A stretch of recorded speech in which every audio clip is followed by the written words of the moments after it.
Okay, so Dawn, are you comfortable with us moving forward? And then, yep, okay, so we'll get started. And I guess just remind me, Dawn, does that mean we don't approve minutes yet? We'll do that when we have a quorum of the board.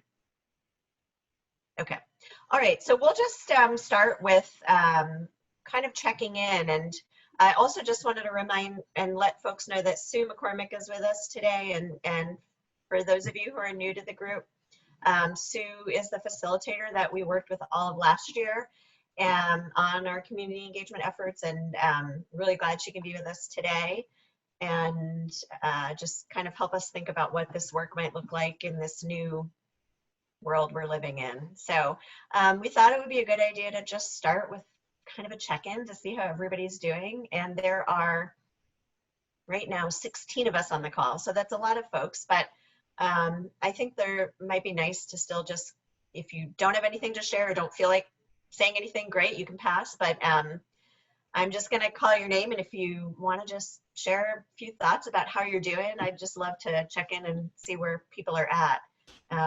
So Sally, you are first on my list. So if you'd like to go ahead, that would be great. Sure. Well, I feel like I've finally gotten my energy back after just having a cold and just not really having my energy back for a while. And it feels good.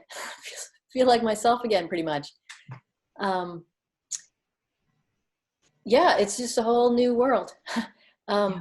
I'm feeling good about the pace of my life, which is different than it was before. It was too busy, and so I've had more quiet time.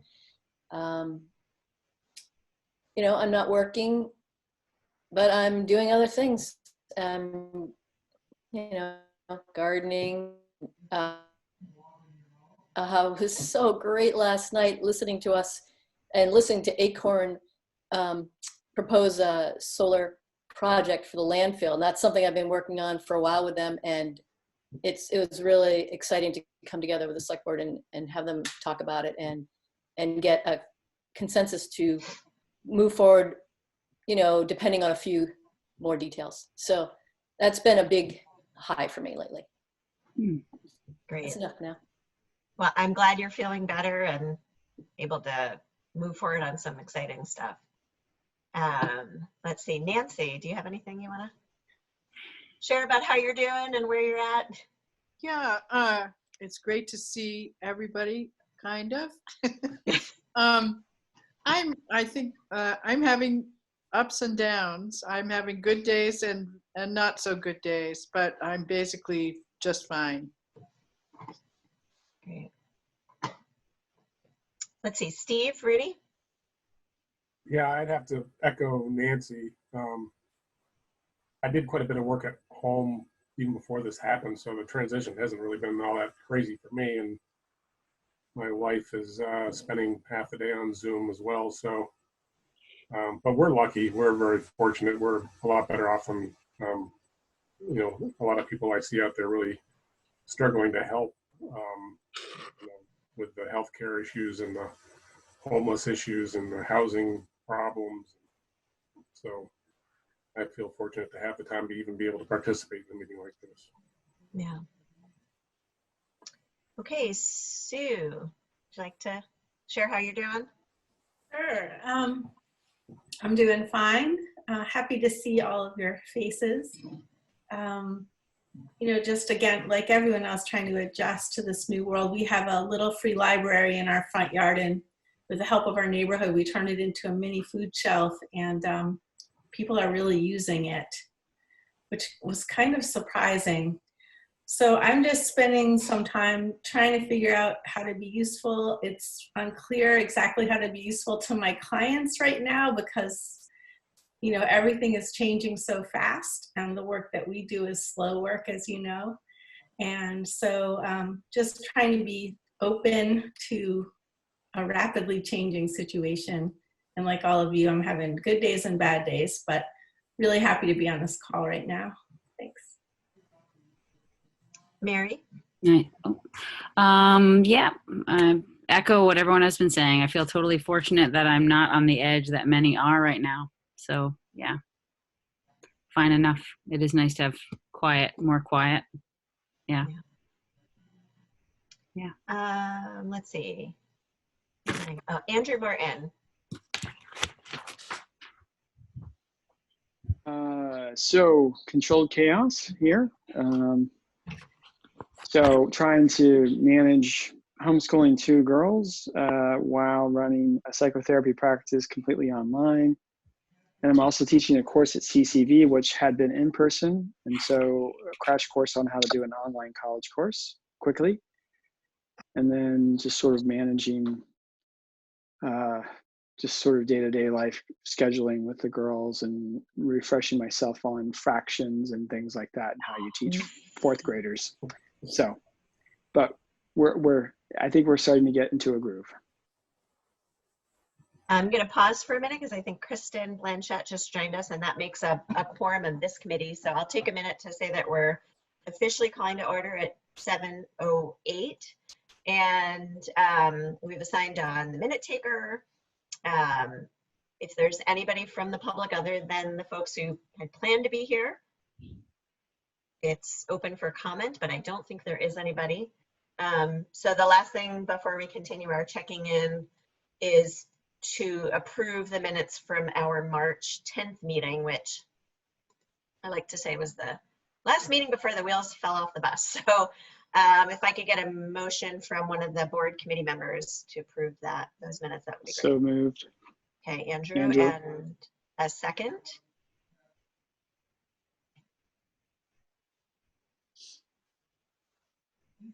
That would need to be Rob or Kristen. I can second that. Okay, great. All right, all those in favor of approving the minutes for March 10th, please say aye. Aye. Aye. Okay, great. Okay, so Kristen, we're just going around and doing a quick check-in to see how everybody's holding up. So would you like to go next? Sure. Oh, we're doing great. We got middle school, high school, college, and 2 people working here, and the animals love it. So the animals are totally into it.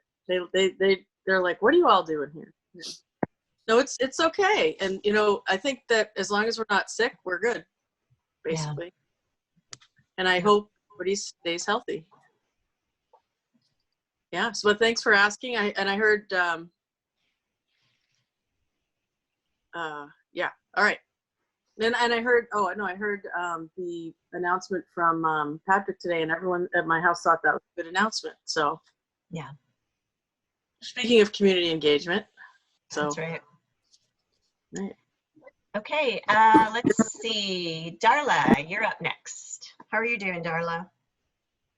I'm doing well, thanks. It's great to be here as part of this group, and I will make as many meetings as I can.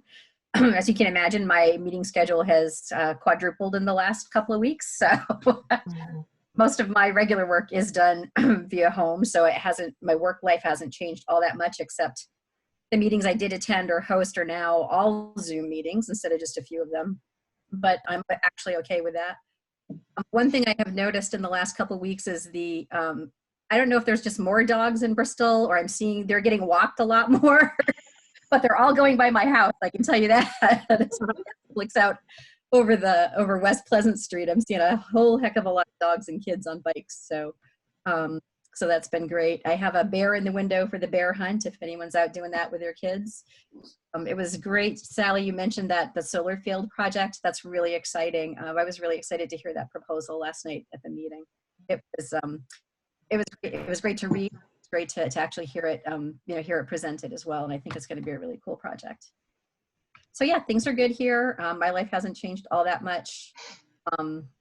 Not going out much, but that's okay. I'm good with that. Okay, Dawn, how about you? How are you doing?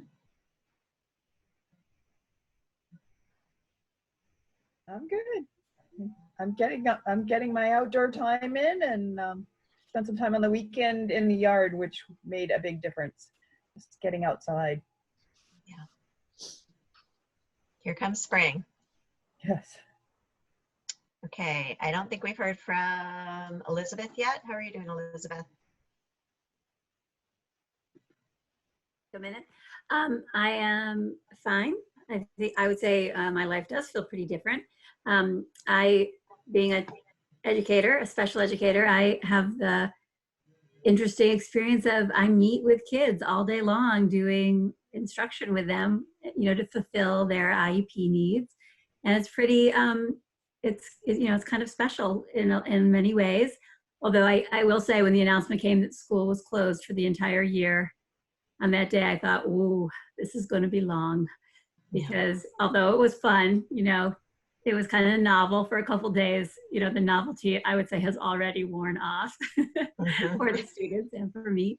And it's a lot of sitting. I cannot get over how much I am sitting. So I might have to think about how to just somehow, set up the standing desk or something. But otherwise, I'm pretty fine.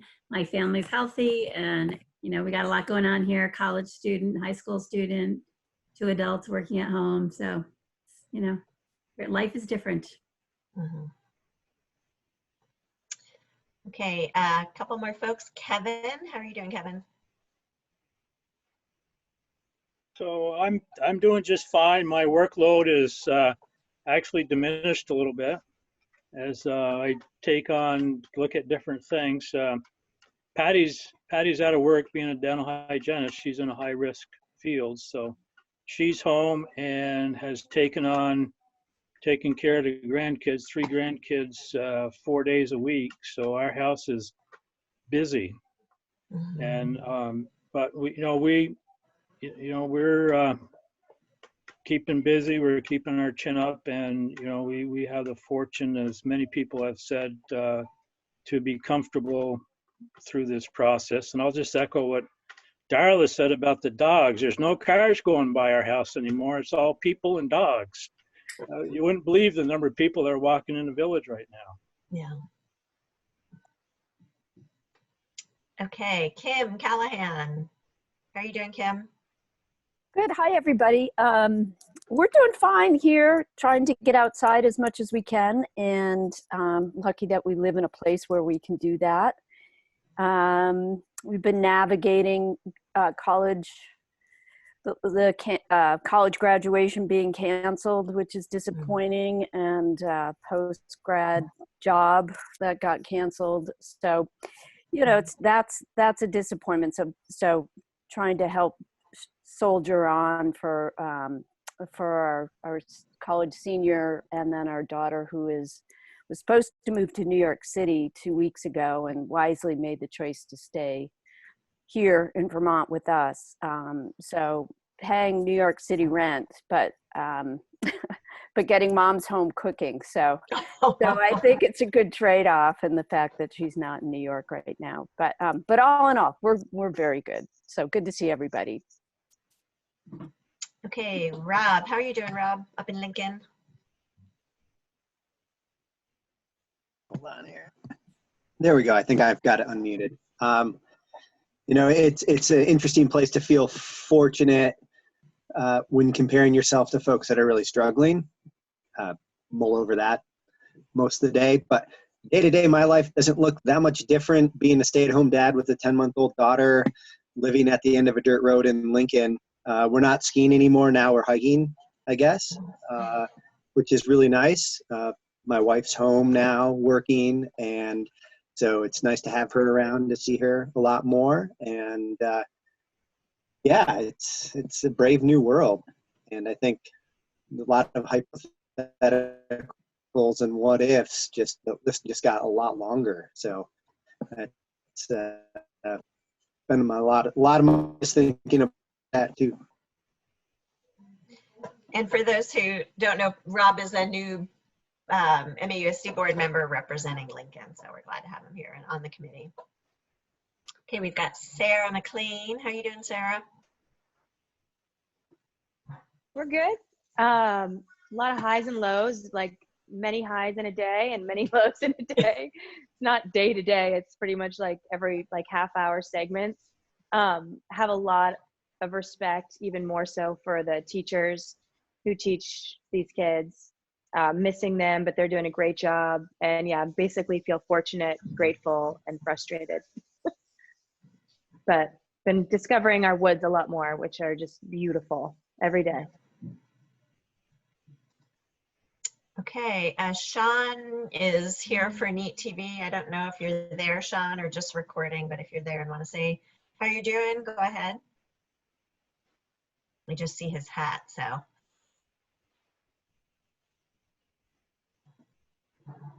Okay, well then I think we'll end with Patrick, and Patrick was going to provide an overall sort of update for us on how things are going in MAUSD, but first, how are you doing? Let us know how things are going, just like for you as a human being and not the leader of this organization.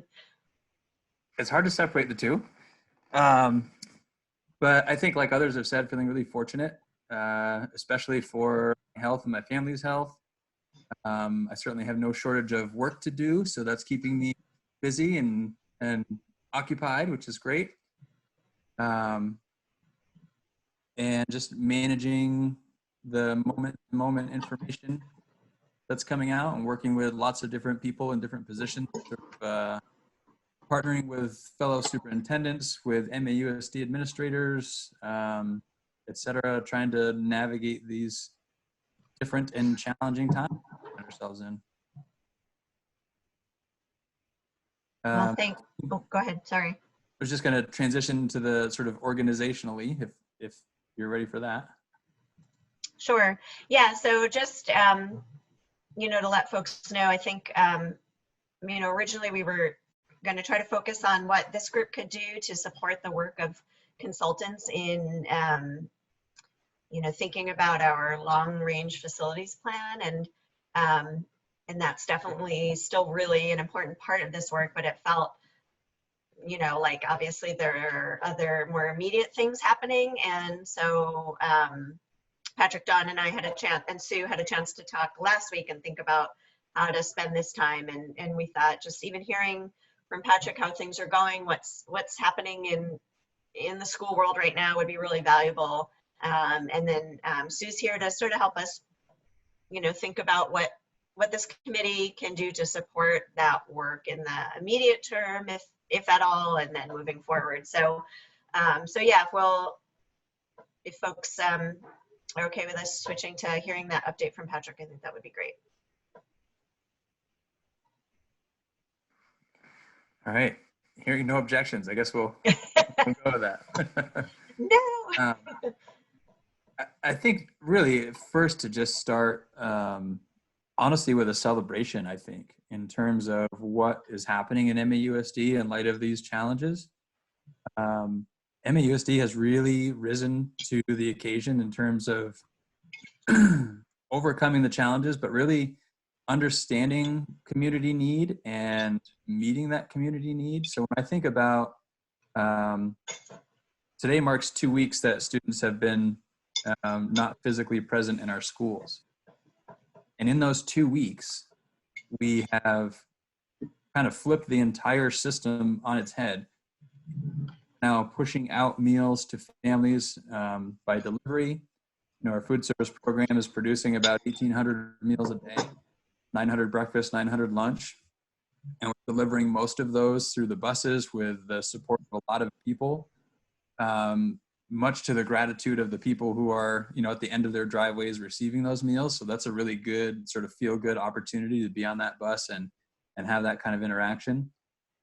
We've created this virtual sort of remote learning world that was pretty brand new to us. You know, Elizabeth talked about her experience and just how different it is from the day-to-day, and we're definitely still learning how to do that better and better as time goes on, and we'll continue to get better at that. But our ability to sort of create that new world, that new experience in a short period of time, I feel like it's gotten off the ground really well. I think about our food or childcare. That's something that sort of popped up started as a directive, but the governor has sort of backed off on the directive to make that happen. Now it's sort of an optional thing that we can provide. We recognize there's a need in our community, and we're even now working with the Addison Central community to support their need.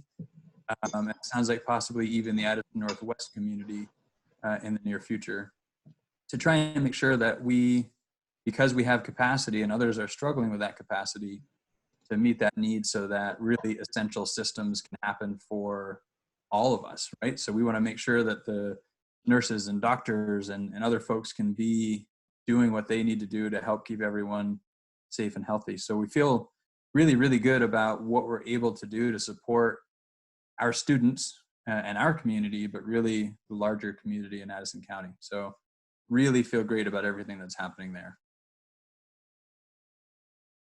And I'll talk a little bit about some of the impact of what's happening now on our future, but I thought maybe I'd just pause there and try to answer any questions people may have about what's happening right now related to COVID-19 and our efforts in MAUSD.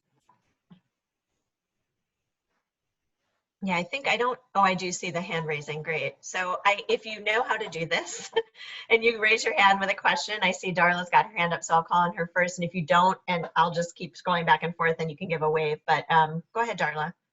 I just had a question about the childcare. What age groups, Patrick, are coming to the childcare right now? So right now, working through licensure with our pre-K program, we're able to support students that are age 3 through basically like 13 or 14. 3-year-olds through 8th graders is what we're licensed for currently. Okay. There's definitely a need for birth to age 2,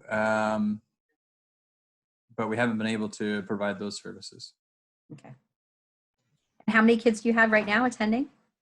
It varies. I think today there were 4, yesterday there were 9. So we started with around 20 and it has pretty steadily dropped since we started, but we've recently started supporting Addison Central, so we expect to get a few more students coming in from there. So it's probably going to land somewhere around 10 kids a day is what we're thinking. Okay, and it looks like Rob has his hand up and then Nancy. Go ahead, Rob. Yeah, Patrick, what percentage or participation rate is occurring in the food delivery? Say basically 900 meals being prepared, or 900 meals being picked up, or what does that look like? Yeah, I can't tell you the exact percentage, but the participation rate has increased since we started this, which makes some sense as people become more aware of it and kind of fall into the routines. But I can't tell you exactly what the participation rate is. The vast majority of the meals are being either picked up or delivered.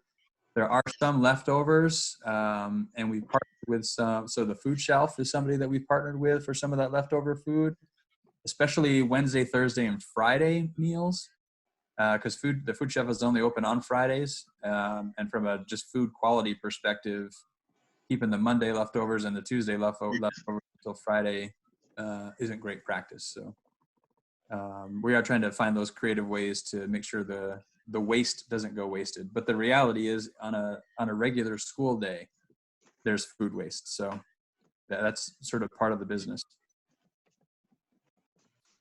Nancy, go ahead. I just am amazed at all that the school district has been able to do for kids. I experience it most closely with my grandkids who live right across the road. And I'm in awe of, I mean, it's not like, I know it's going to get better and better, but they already feel like they have school and they're in touch with their teachers and they tell me about the things that they're working on and how it's working, and they're thrilled to have Chromebooks and they have email addresses, and it's pretty cool stuff for them. And that's a kindergartner and a 2nd grader. My question is about how you've managed, I'm just so curious about how you've managed to support teachers to get this up and running so quickly, and also what the ongoing support for teachers looks like. Because of course, everybody's learning more and more about how to make teaching and learning work the best it can be in this situation. Yeah, I guess the short response is it's evolving. So if I talk about it from the perspective of how do we kind of get it up and running and how do we support it going forward, really it has leaned very, very heavily on the systems that we've created over these past couple of years So thinking about coaches, coordinators, working closely together across disciplines, also working closely with Katrina as assistant superintendent in charge of curriculum. It's those systems that we've been able to lean on to help get this up and running. So in those days when school was closed early on, so Tuesday and Wednesday, a couple of weeks ago, our coordinators and Katrina and other administrators were working together to really build the plans, the structures that we would use to roll this out and make it and have it move forward. So they created those structures that were then sort of launched on Thursday with teachers, and teachers then sort of worked within that framework that was created, those structures, to sort of make the content specific to what they've been working on with students. And then that was delivered starting a couple of Mondays ago.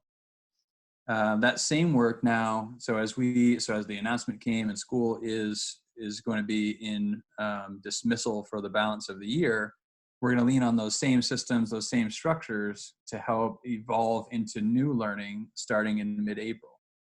And we've started the conversations about the needed professional development. First, understanding what are some really good resources for remote learning, and some resources aren't that great. And so how do we make sure everyone's aware of what's working really well, and how do we create a platform for sharing that information? We're looking at creating a website specific for this, and really talking about how do we create, not so much create, how do we utilize the professional learning communities that we have put together this year in our early release days and sort of common time Wednesdays that we've had this year? How do we lean on those structures virtually now so that we can support teachers can support one another? And additionally, how do we create virtual professional development, say on a new digital tool that everyone could take advantage of?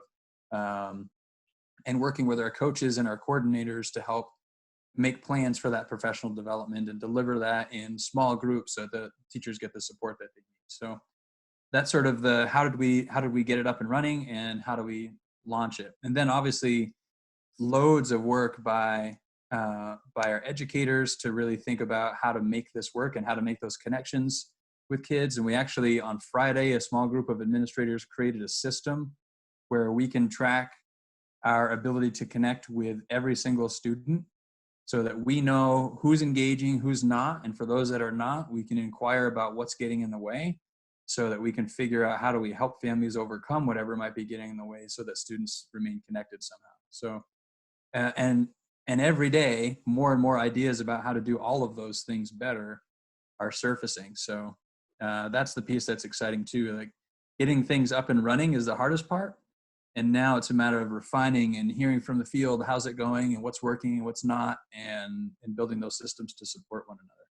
And just one more related question. Are you finding that some families that you can't connect with some families via the internet, so you're needing to find other ways? Yes, for sure. Those are relatively few. Yeah. But we are making plans to be able to reach those families as well, and make sure they get any hard copy materials they might need. But we're also trying to help support them in accessing internet. So we support families in getting connected with low cost or free internet services. I don't know to what degree of success we've had, but I know we've created an opportunity for those conversations to happen and supports. And the options are different depending on where you live. So that's just sort of the reality of it. But trying to get everybody on that can, and supporting those who can't with hard copies. It's just amazing what you've done. About too is thinking about, excuse me, as this moves forward, recognizing there are going to be some families that maybe can't get internet at their home for some reason, thinking about ways to sort of extend our Wi-Fi signals from the schools out into the parking lots, so that perhaps each family can drive to the parking lot of the school at least and bring their Chromebook that we provide for them and access the internet that way. So, and that may or may not be an option, but it's at least one other idea that could be made available. It's just amazing what you've done. Really, it is. Thank you. It's been tremendous. The amount of goodwill and effort and collaboration and people just willing to do whatever is necessary has been remarkable. It's such a feel, as challenging as it is, it's such a feel good opportunity for MAUSD as a system, but really I think our community as a whole.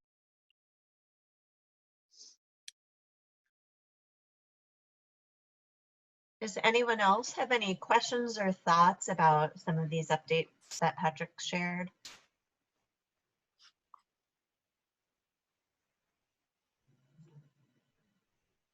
I have a quick question. How is CSAC being utilized right now in terms of helping students in the district who need that support?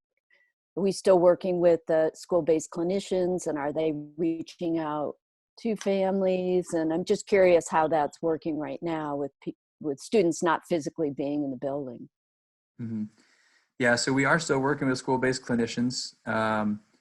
And I don't know to what degree success they're having, but I know Cheryl Huntley, who is one of the leaders at CSAC, just recently put something out saying that they're still working with families who are willing to work remotely. Not all families either are willing or able to do that, so they're still there, they're still supporting. It looks different, and it's still most of the families they've been supporting, but maybe not quite all of them.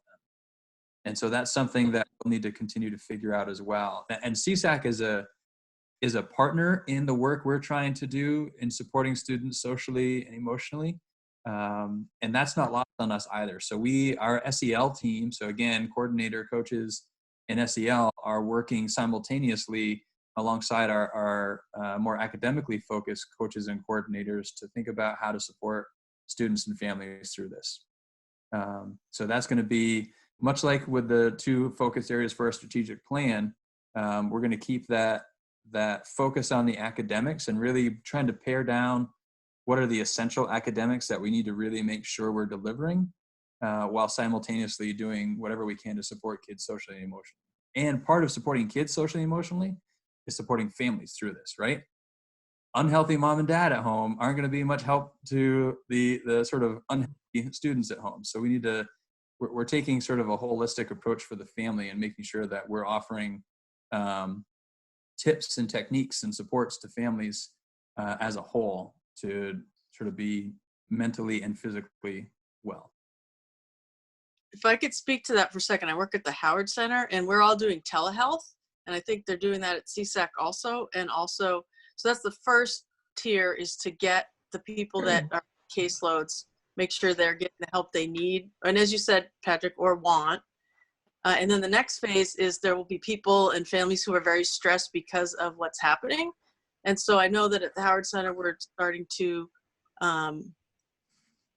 make sure we have space on our caseloads to take on new cases as those are needed. So I think every designated agency is working on both of those, expecting, especially in about 2 weeks from now, to get a lot of people who are stressed out. I know the emergency teams are even trying to increase staffing, anticipating people will be under a lot of stress. Darla, did you have a question? Yeah, just 2 things. One, Patrick, with the child care program, is that a free program or is there a cost associated with that? It's free. It is free. I thought that's what the governor's mandate was. And the second thing is, when you talk about healthy families and healthy kids, this has a program called Okay, You've Got This. And I think that's popped up throughout your school already, but that's a great resource for families. And I don't know if that's anything that you, it's all about resilience in kids and resilience for families and teaching. There's teachable tools. There's a great website that's on the CSAC website that might be a great resource to put out in a newsletter to families right now. Great, thank you. Yeah, we're there's a message to families sort of in the works right now, being kind of massaged a bit to offer various supports, and I'll see if that's one of the ones that are listed there. Yeah. One of their initiatives is having dinner together, which I don't think is quite the struggle it was 2 weeks ago. It's not my house. I don't have 100 places to be all at the same time. Right. Great. I think that's going to be a successful initiative. Sorry, Darla. That's okay. Elizabeth, your hand was up. I don't know if you still have a question or a comment. Very slow to unmute. I was just going to comment on, from the perspective of being in a school, and I really see, as all the different people who work in our school, our guidance counselor, our school-based clinician, reaching out, and people being really very receptive. I think, those connections, those relationships are built, and you just keep them going. And I think there's just a lot of receptivity, and it's nice to see for the kids and the families.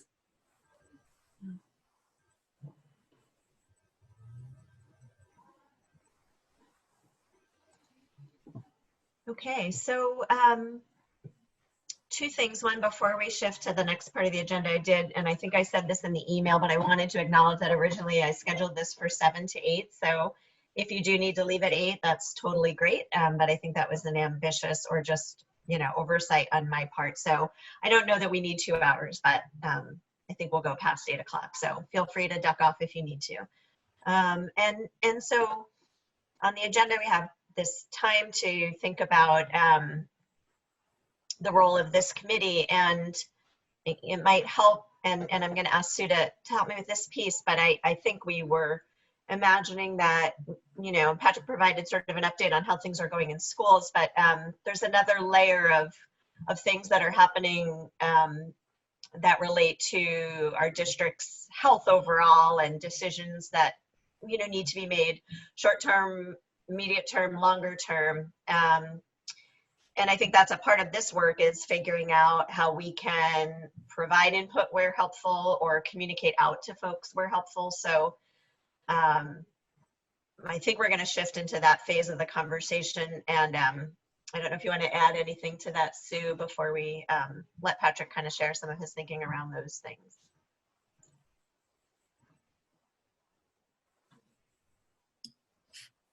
I guess I would just like to pause and just,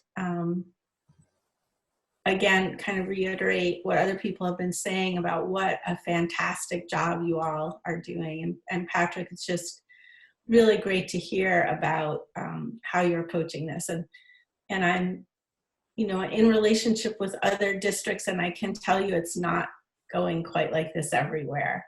And I think one of the things that really helps communities in crisis situations is social capital. And I just want to remind us that, when I first came to your community, you had a lot of social capital in the community, and a strong sense of people, a sense of place and commitment to each other. And at the same time, when we first did that survey about the schools, the results were not very promising. There was just a lot of negativity towards the schools, uncertainty. And I feel like that has really shifted over this past year or so, thanks in large part to all of your really hard work with the community. And I feel like you're just in such a strong position right now. I think you did a really great job building some trust and understanding that wasn't there before. So I just really want to acknowledge that the work that you all have been doing, it wasn't to prepare you for this situation, but I think it did prepare you. And so I just wanted to acknowledge that. And then I guess the only other thing I'll say is, the kind of engagement work that we were doing together before the world shifted really is the slow work of building trust and relationships. And when we talk about that spectrum of engagement, from pushing information out and informing people to really engaging with the community and gathering input to shared decision making, in a crisis situation, that one level of engagement, which is really about kind of more hierarchical decision making and pushing out information, that's a really appropriate place to be right now. And from what I understand, it sounds like Patrick and the district is doing a really good job keeping the community informed. So at the same time, I do think it's good for this group to consider whether there's anything that you can do or that you're aware of that might require, some further engagement with the community, kind of given the capacity of all of you and your circumstances. So, and I think when Patrick and Donna and I talked, we just talked about, in addition to all the great work that's happening to take care of kids, there's some real challenges coming down the line. And so it might be helpful to just hear from Patrick a little bit about some of the implications of this new world we find ourselves in. And maybe when he's talking about that, you could all be just thinking about, are there any key questions that it's really important for us to bring out to the community? Is there key information the community needs? So I think I'll stop there, and I hope that set the context for the next part of this.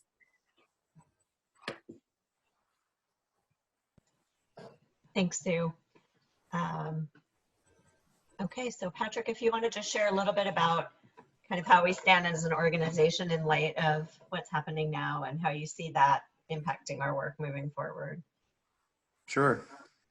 It felt good to be cheerleader for a little while, and now I'll move into my Debbie Downer role as we forecast some things coming in the fall that I think is important for us all to be aware of and think about ways that we might be able to get ahead of and really connect with the community to help work through.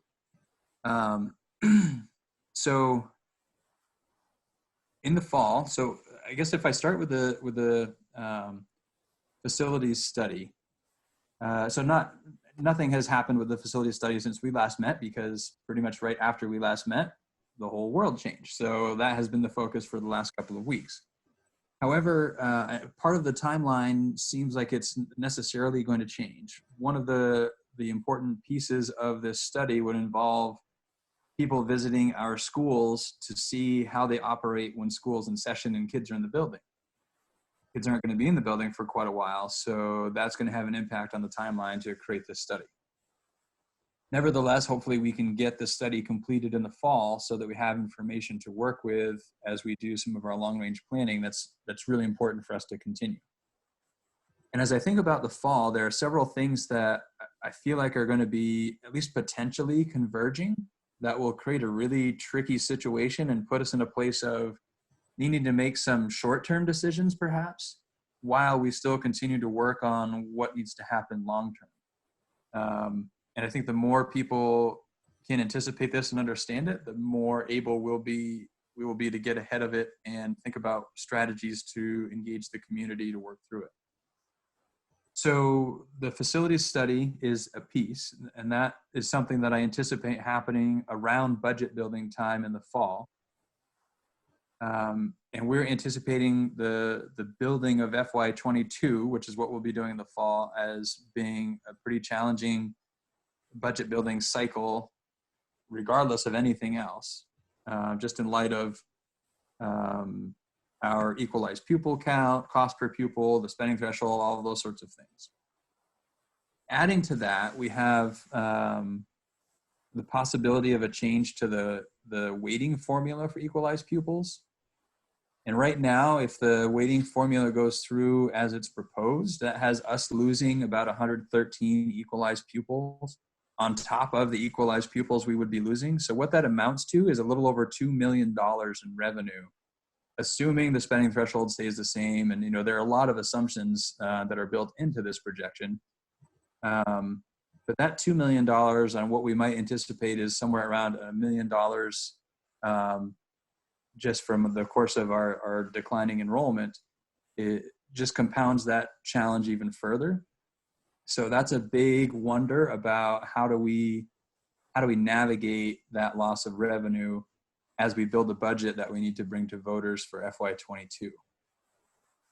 To further complicate things, the economy obviously is taking a really big hit right now, and a large portion of the funding for education in Vermont comes from sales tax, rooms and meals tax, and obviously there's not a lot of that happening at the moment. So they're projecting, somewhere around maybe a $40 million impact to the education fund as a result of that. So the likely way that gets adjusted is by changing the yield, which means tax rates go up to help raise more money to help cover those losses. So when I think about the combination of all of those things, not missing something on my notes here. When I see that combination of things coming together in the fall, we're going to be faced with some really, and again, a lot of crystal ball work happening here. We're going to be faced with some significant financial challenges that will require some shorter term decisions to be made. And I can talk about some of the kinds of decisions that might need to be made, while also trying to keep the work moving forward with our long-term planning with our facilities.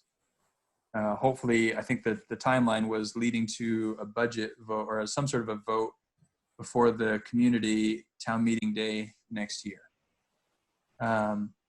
So when I think about what that means, so depending on what happens with the spending threshold and what we're allowed to spend, that will have a significant impact on what options exist for us.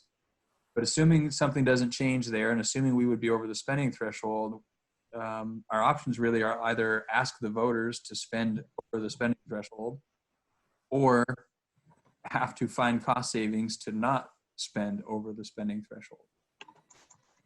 And that might put us in a position to have to make some pretty significant decisions that we wouldn't normally otherwise want to make while we're trying to figure out our long-term plan. Those decisions might include having to sort of restructure the various grades at schools to create efficiencies, to save the dollars while maintaining programming for kids. Obviously, that can look a lot of different ways. But that's one of the things that might have to be considered as we face these realities. So that's what I shared the other night in our conference call with Krista and Don and Sue, and we kind of all agreed that that would be a great opportunity for this group to think about how do we, knowing this has the potential to happen, how do we get in front of that and engage our community in a meaningful way, try and help collaboratively problem solve what we might find ourselves facing. Patrick, could you also just say a few words about the, and I can't remember what you called it, but the advocacy that you were a part of in the legislature related to the construction line item or facilities line item? Certainly, it leads into one thing that a group of people could do, whether it's this group or a subgroup of this group or some other group. So I provided testimony to a couple of committees at the State House a few weeks back on a bill that's introduced by Representative Conlon, who was formerly the board chair in Addison Central. I think he's still on the board, but he's not board chair anymore. He introduced a bill that would allow school districts to waive money they have in their budgets for construction services. And so I went and actually it wasn't that bill I was providing testimony on, but I took advantage of my audience and actually gave testimony on that. The bill that was that testimony was being provided for was really about the return of school construction aid, which in all reality is much further down the road. So I put my plug in for school construction aid, but then really tried to focus my efforts on knowing that will take some time, wanting them to think about what are some more immediate actions that could provide some relief to school districts. And that was my window to support Peter Conlon's bill on the waiver possibility on that. So we have $1 million in our school construction services line. So if that is granted, we have the potential for $1 million of spending to not count against us in terms of that spending threshold. So that would be obviously very significant.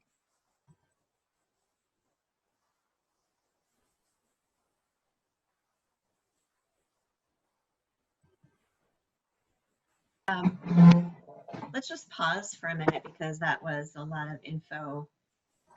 Yeah, so Kevin, did you have a question you wanted to ask?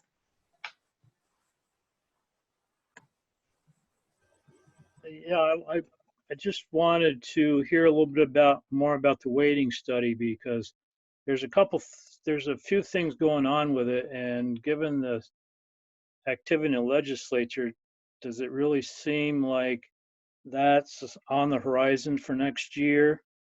And also my understanding is the numbers in the report are now were based on fiscal year 18, and there was an effort to update those numbers given the realities of fiscal year 20. So I don't know if we have that 20 information yet and are looking at that, or are we basing our assumptions on the 18?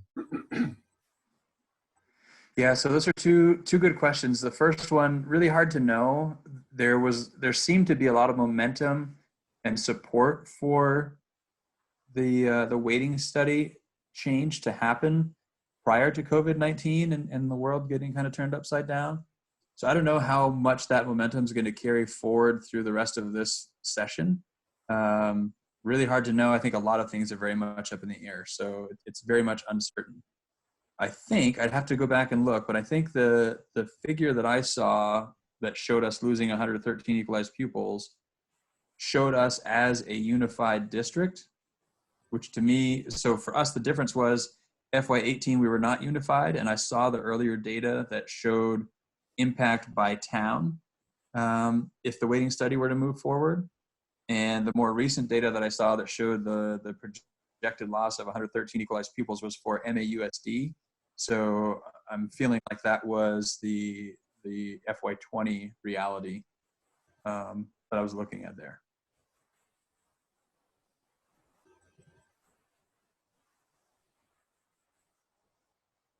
I don't know if anybody else has questions or reactions.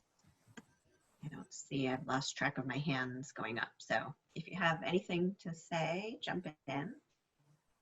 And if not, Chris, I have a quick question. Yeah. So Patrick, you said when you were talking about the $1 million facilities monies, and that possibly people could be involved to a subgroup of this group or whoever to work on that. Would that be, does that bill need to be passed by the legislature? Is that what the Peter Conlon has proposed? Is it something that goes to the Agency of Education, or is it the legislature of Vermont, or like where is that bill? Where was that bill introduced, and then what work needs to be done around this whole issue? So I don't have a lot of details. It was introduced in the House by Peter Conlon. And again, things were just kind of gearing up as we shifted into sort of the COVID-19 reaction. So I don't know exactly where that bill is in process right now. I think we're fortunate that Peter Conlon, he lives in Cornwall, so he's a relatively local person. He's been a longtime board member, so I think he has that perspective as well, which is really important. So I think he might be the first point of contact in understanding where is that bill, what's the likelihood of it advancing in light of everything that's happening now, what support would be helpful in advancing that bill forward, if it has potential to advance forward. So I feel like he'd be a really good resource that either I could reach out to and get some of those questions answered from, or someone else could.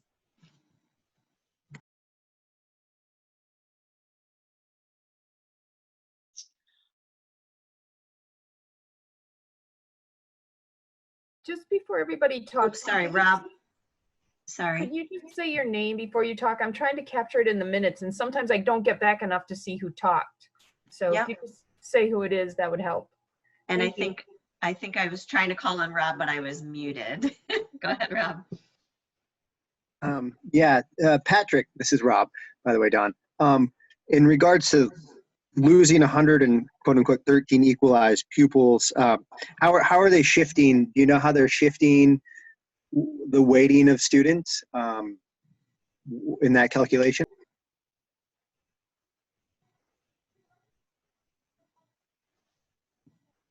Sorry, I might have missed the last end, Rob. You went mute on me for a minute, but I think I got the question is how is the weighting shifting that's creating that? So generally speaking, if you think about it sort of as a pool of resources, the pool isn't getting any bigger, but the resources are shifting to different places depending on those people they have and the various weights. So one of the things they're looking at is changing some of the weights that currently exist. Right now, there's a weight for students that qualify for free reduced lunch. Many believe that weight isn't high enough, like the weight isn't reflective of the reality of impact. I think that comes with offer free lunch. So that's what that exists now, but is going to change through this weighting study. In addition, there are some new weights that are being considered that are not part of the formula now. For example, there's a weight for rurality that they're considering. And one might think that in Addison County that a weight for rurality would be to our benefit, but the reality is there are districts that are much more rural than what we are in Addison County, if you think about the Northeast Kingdom, for example. So the combination of new weights being added and other weights being shifted has a negative effect on us and a really positive effect on others. So there are definitely winners and losers. The question is, what steps might the legislature take to mitigate the sort of winners and losers effect? One of the things they could do is provide some relief on the spending threshold. Another thing that I've been advocating for as a necessary component to the mitigation is lifting the language that requires us to put the percent per equalized pupil increase on the ballot, right? So even if the spending threshold goes away and we don't have to make major cuts to get a budget to put forward to voters, if we still have to show the percent increase in the cost per equalized pupil, like if that shows a 27% increase in the cost per equalized pupil because of this significant reduction in the number of equalized pupils, that probably doesn't help us pass a budget. So those are the two things that I'm hoping are mitigating factors in as sort of the losers in the weighting study shift they might consider for us. But I don't know what that really is going to look like.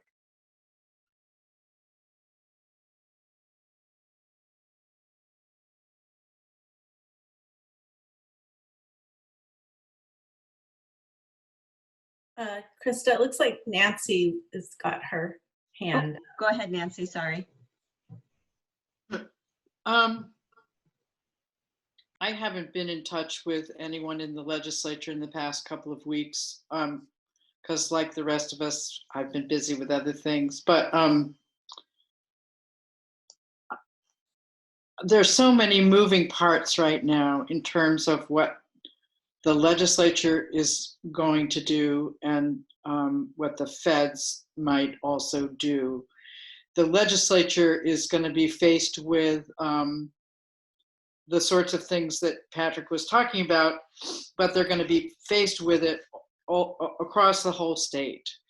So I'm sure they haven't had a chance yet to be thinking about precisely what they're going to do to help school districts with budgeting in the fall. But they're going to be surely talking about that. I just think there's so many moving parts in what you're describing, Patrick, that much as we all would wish we know what directions things are going to go, I'm just not sure it's possible to know right now. And what it makes me wonder about is maybe a question for you, Patrick, but also possibly a question for our committee is, what are the ways we can stay in close touch with the Senate Ed Committee and the House Ed Committee so that we know which way the wind is blowing over there? I don't think it's going to blow anywhere for a while. And I would imagine that Vermont, like probably all the states in the US, are going to be pushing on the feds to download, I don't know, a couple of $1 trillion to save the school system, the public school systems across the country. I mean, I just don't think there's a way to know enough about the directions right now. But I can definitely see why you're worried about it.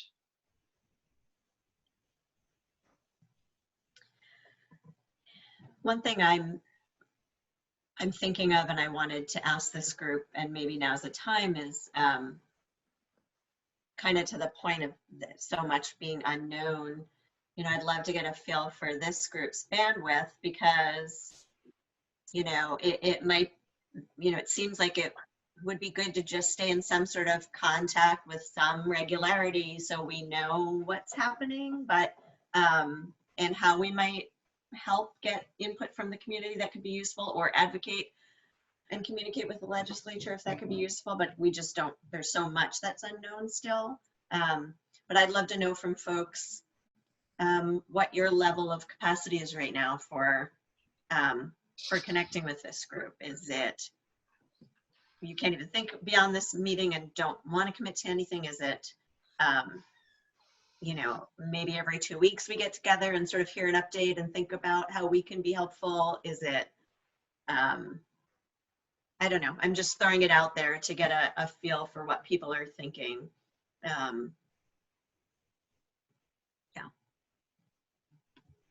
Sarah. I feel like I have a pretty large bandwidth right now, and that this, you know, the more connection we can have with our community, the better. I have a lot on my plate, and then I also have a lot of time on my hands, so it's kind of like this strange dichotomy. But I have a large bandwidth right now to continue this work, to reach out to our community in whatever ways make sense. Yeah, so that's where I am.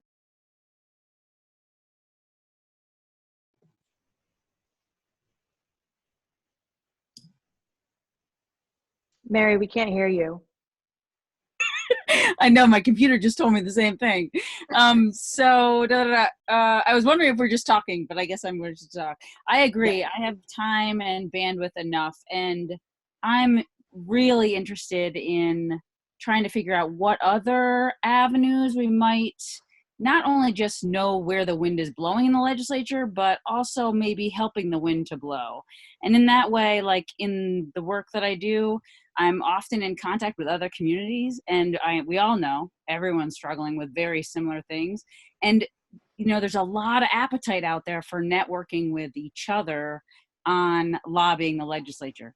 So I would be more than happy, willing to help coordinate some kind of effort around this. So whatever that means, if we have a subcommittee or something, but I'm absolutely interested in pushing that. Elizabeth, you have your hand up. I think I just wanted to say, you know, for me right now, I don't know that I do have a lot of bandwidth. You know, certainly I could see being involved about the amount that I have been. But I did want to say that I do think there is so much positive energy in our community, even though there's a lot of very negative circumstances. I think that, as has already been discussed, I think, you know, a lot has been done that has built some very good energy. That would be great to somehow try to you know, to work with also. Steve? So two thoughts. One, obviously it's, you know, Caleb had to sort of reduce his workload and not be on this subcommittee anymore, but I believe he's on the education subcommittee, isn't he? He is. Yeah. Yeah, so I mean, it's not that we don't have a direct line to what's happening, and a direct voice, frankly, but one question I had, Patrick, was, you know, has anybody advocated for, even if they're going to switch to this new weighting system, is anybody advocating for maybe a more gentle jump into the pond rather than doing it all at once? I don't know that that's specifically something that's been advocated for, but there have definitely been people providing testimony about the impact of the weighting study. So people have been, so superintendents have advocated for this to happen because their communities benefit tremendously. Others have advocated for the change because in a lot of ways it does make sense to step toward equity throughout the state, and also caution that there are significant impacts on districts. So there's definitely conversation about the potential negative impact and advocacy to get somehow, whether that's slowness over the course of time or other making just making everybody aware of the impact. Right, but I would think, just as they did with Act 46, where they gave you the, you know, the ability to get 8 cents back and then 6 cents back and then 4 cents back, you know, on subsequent budgets, that it would be possible to, you know, maybe take a 3 or 4 year approach to switching the weighting study, so we're not all just the people who are seeing the negative impact don't get it hammered with it right off the bat. I could see advocating for that. Couple hands up. Kevin, I think, and then Darla, and maybe Nancy. Go ahead, Kevin. Well, I'm, as you all know, I'm on the board representing Addison County to the VSBA, and the last meeting we had, which I don't know how those are going to go, the last in-person meeting we had, it was interesting to watch the dynamics in the room, and Patrick alluded to it with the VSA, is you have people representing boards that say, get this thing passed, and then you've got other people sitting at the same table saying, whoa, wait a minute, this is going to be rough on us. And there was, quite honestly, more people saying that, but the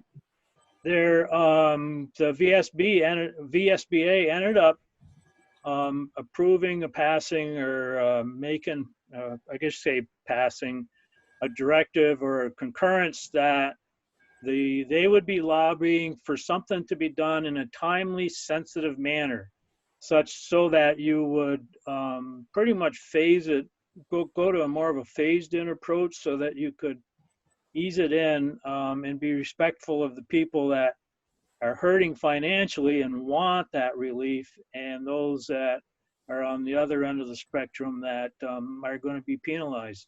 Or we were told by the presenter, penalized is not the right word, but it would be their income would be adjusted. So I think, you know, to Steve's question, that point is really out there and will be probably a big part of the debate. It's not if this thing makes sense or not, it's how to implement it.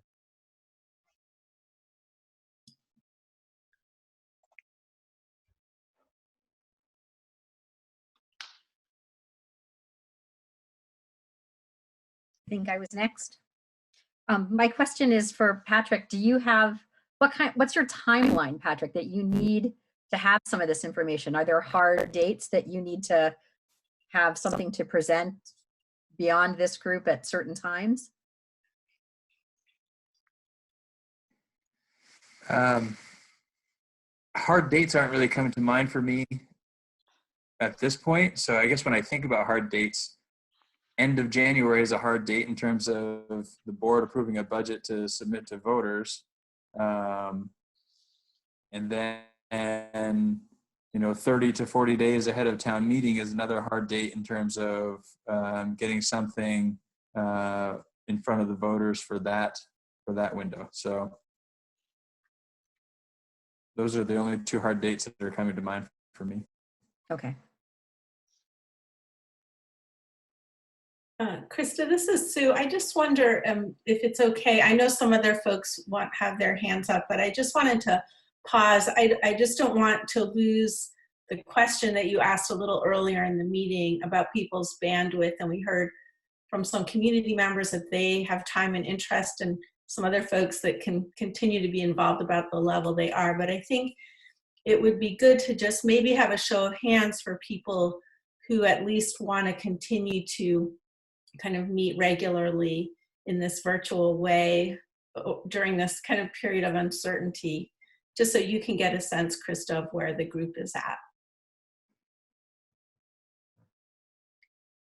So I guess the question is, are people on this, in this group, in a place where they feel like they could commit to meeting? Krista, you had suggested maybe every other week, or?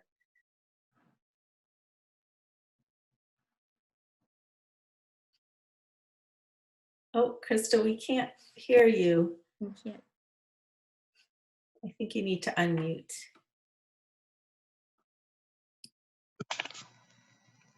Can you hear me now? Mm-hmm. Headphones not working. Okay. Every other week seems a little more responsive given how fast things are changing. So that was why I suggested that. So I saw a bunch of like little icon hands and then hands going up. So that's awesome. Because I think we can continue to keep putting it out there, and obviously stuff comes up and people can't always make it, but that gives me a good idea that, you know, we want to still keep moving forward, and every other week seems like it'll work for most folks.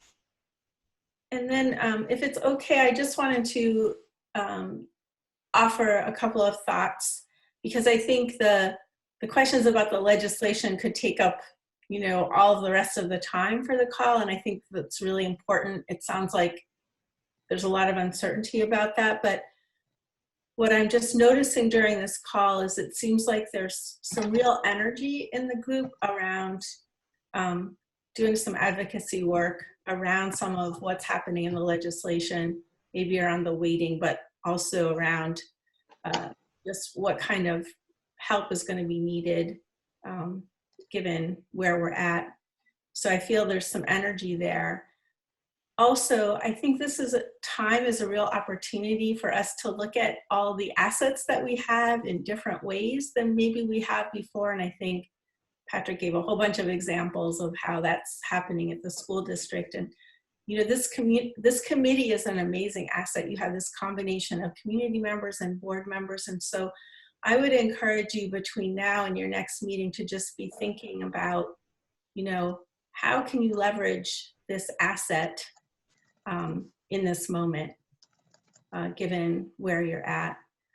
And then another question that I would just encourage this group to think about is, you know, what do you think are the key questions that you want to try to engage with the community about, whether it's over the summer or in the fall, given that there's lots of uncertainty and given that you know, things are shifting a lot, but I think it would be good to just keep thinking ahead maybe to the fall about, in your experience with the community, you know, what's going well with the flow of information, what are the things that you think the community might be asked to weigh in on. And I think that some of those questions about what kind of advocacy might make sense for this group, how else could you leverage the group, and then just be thinking, remembering that your charge is around engaging with the community, even though I know there's lots of board members on this committee that have all kinds of other hats they're wearing, but just thinking about what people are really caring about right now and what are the key areas to engage with the community around. So, Sally, got to unmute yourself, but go ahead. Great. I think I've been feeling for a while about all the good energy that's going on right now, whether it's about creating new schools or consolidation or all that. It's just about dealing with what's really needed, you know, and communities getting together in their town and just meeting the needs. And so I'm thinking, you know, doing something like, this is just like a side thing. It's not the big thing, but it's what keeps coming in my mind. And that is bringing kids and families together to create gardens together, and using, you know, turning lawn into garden as just a way that continues to grow our strength in doing things together between school and community people. So it's just sort of one of those projects that helps build the overall, hey, we're all in this together kind of thing. Just had to throw that out because it's been on my mind for a couple of weeks actually. I think most schools have a garden already. I think. Yeah. Moncton already has a garden that the community members are very engaged in also. So I don't know if other schools have those already. I think I think New Haven used to anyway. But so that's a great idea, and I think that Moncton for about 8 or 9 years has engaged the community with the garden up here. I just want to say that also I'm thinking about creating them in people's yards and homes and stuff like that, like somehow not just on a school thing, but making it more of a thing that families do together somehow. I don't know how that would work really, but it feels like a good time to bring that up, and I don't know. Probably just a personal project of mine.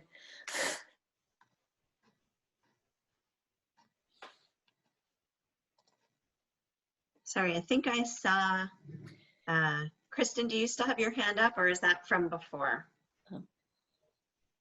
Okay. I just want oh, go ahead. I was just going to say that I think that it's going to be interesting to see where the community and the legislature lands after all this, and what bandwidth the community and the legislature have, that some things might be put on the back burner that seemed really important, and now more emergent things have to be attended to. So it's just going to be, I don't think we know, I don't think anyone's going to land in a normal spot, and there's new normals. And so I just feel like, people are going to need basic needs being met, being addressed. And, but I think so I think we need to see where the community's at in the fall, also to see what we can engage with, if the community has bandwidth for anything like what it had, previously. Yeah. Elizabeth, is that your hand up from before or for now? I did put my hand up. Okay.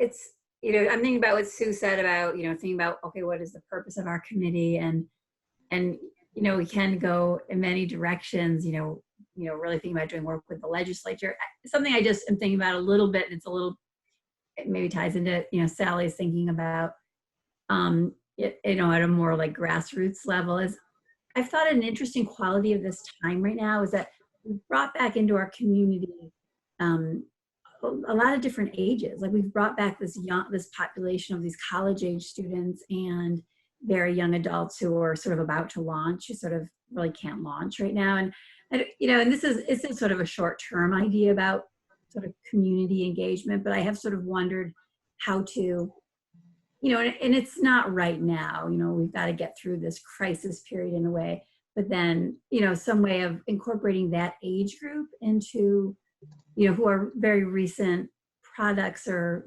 of this school system, in bolstering this community, like putting them to, putting all their energy that is right now sort of been squelched, into something productive. And I don't know if it's really the work of this community, but it's just something I've been thinking about. Great. Nancy, you need to wave your hand more because we can't see your hand. Oh, okay, there you go. There you go, Nancy.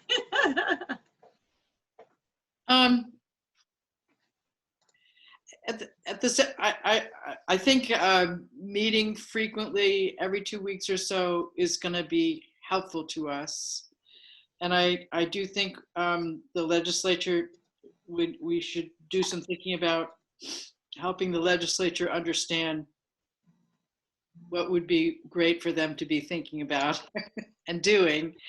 But I also, when Patrick was talking at the beginning about what the school district has been doing, I've been doing a lot of reading for the newspaper I publish about what's going on in this state and across the country. And I have not heard or read of a story, anything anywhere near of the caliber, I guess it's not the right word, but anywhere near what the school district is doing for its kids and larger community. And no matter where we end up and what we end up needing to think seriously about in the fall, the community's understanding of that is only going to be enhanced if they understand what the school district is doing right now. And I'm sure that, I'm not sure, but I think there are real opportunities to have this story be told, and that telling the story both to our own communities and to the larger world is an important thing to do. And it's going to make a difference in terms of how the communities feel about whatever's happening in the fall. Yeah. Mary. Mary, you have to unmute yourself. Muted. So sorry. So Patrick, along that line, you're on the front lines. You're riding the bus. You're seeing. So is there something, is there way more need than we know of right now? Is there something like frontline stuff we could be providing more?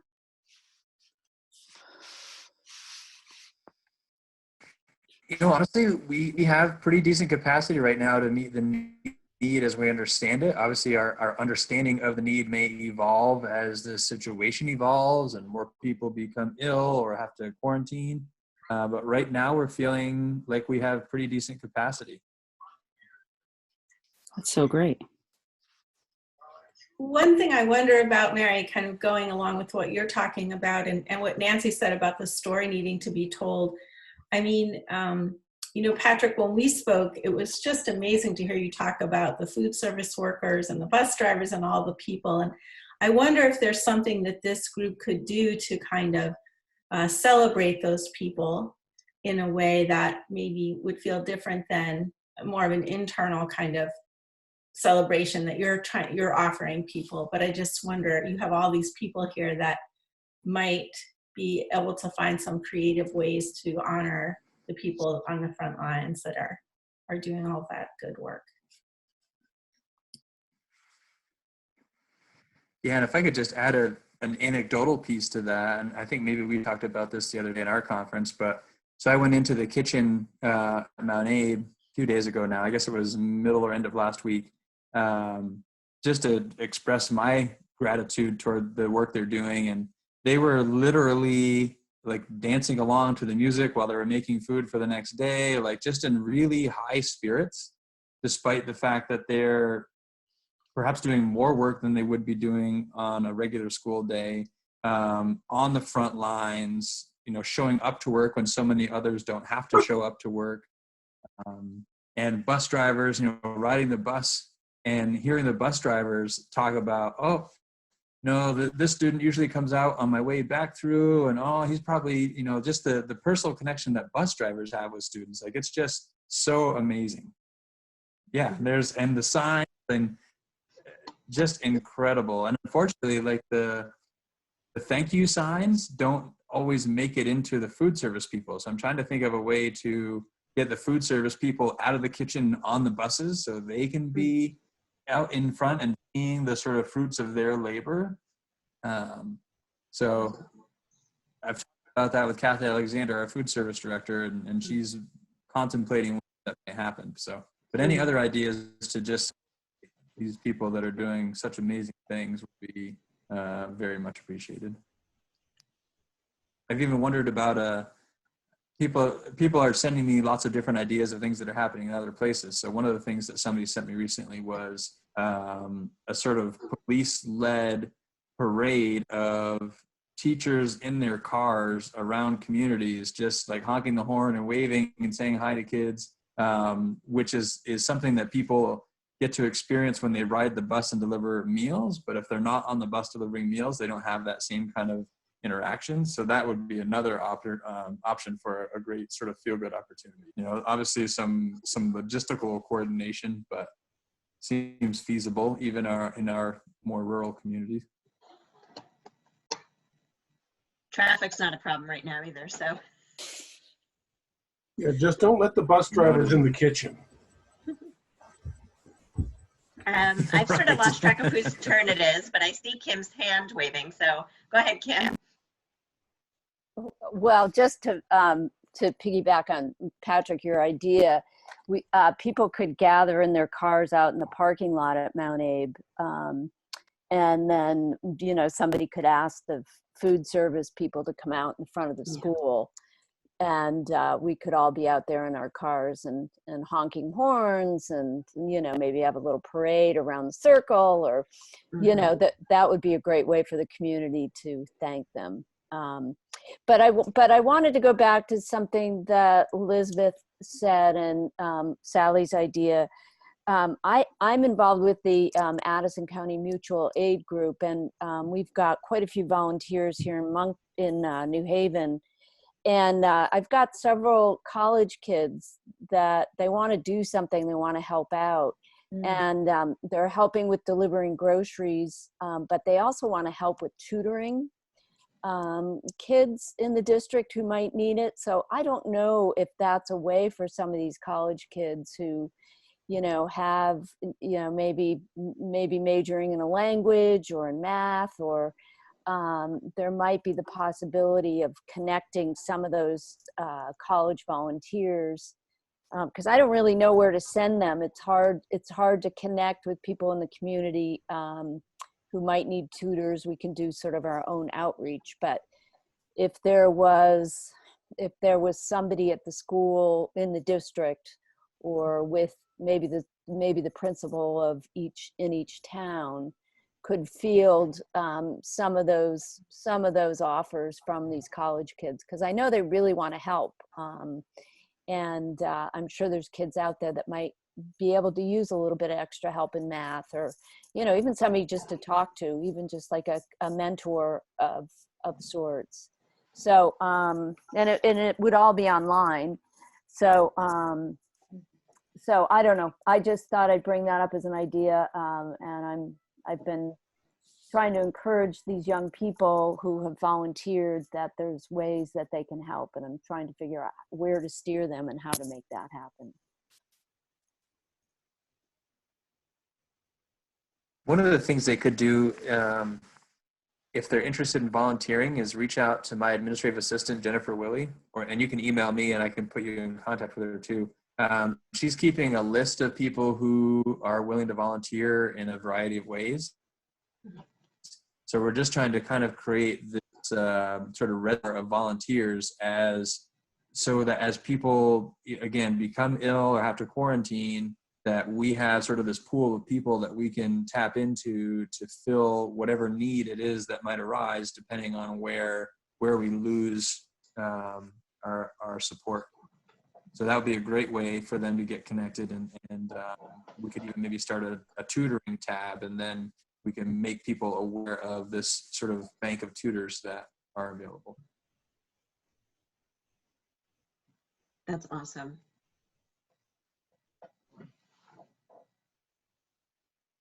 Did you have your hand up, Kristen? I can't tell if that's holdover. No, okay. What time are we at?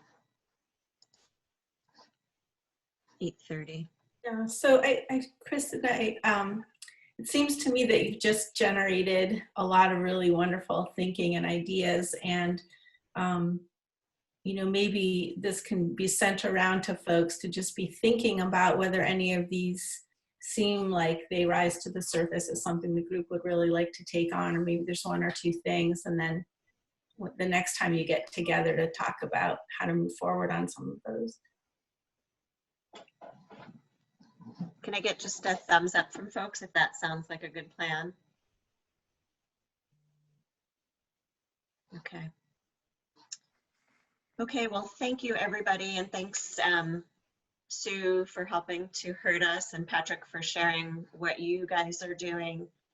I really appreciate seeing everybody and thinking about how we can keep reaching out to our community. But in the meantime, I hope you're all washing your hands and not touching your faces and staying safe and getting out in the fresh air and yeah, doing what we need to do. Okay, well, I think I will officially close the meeting. Do I need a motion for that, Dawn? I can't see you. Oh, yeah, yes? Okay. Let's see, who have I got? Kristen, can you make a motion? I move to end the meeting. And Andrew, can you second that? I'll second that. Excellent. Okay. I think it's safe to say that we are all in favor of that. And I'll be in touch soon, letting you guys know what the next steps are. But plan to meet again, probably around this time in about 2 weeks. Great, Kristen. Thank you. Great. All right. Thanks, everyone. Thank Be you, well. Krista. Take care, everybody. Thank you, everybody. Excellent. Everybody. Bye.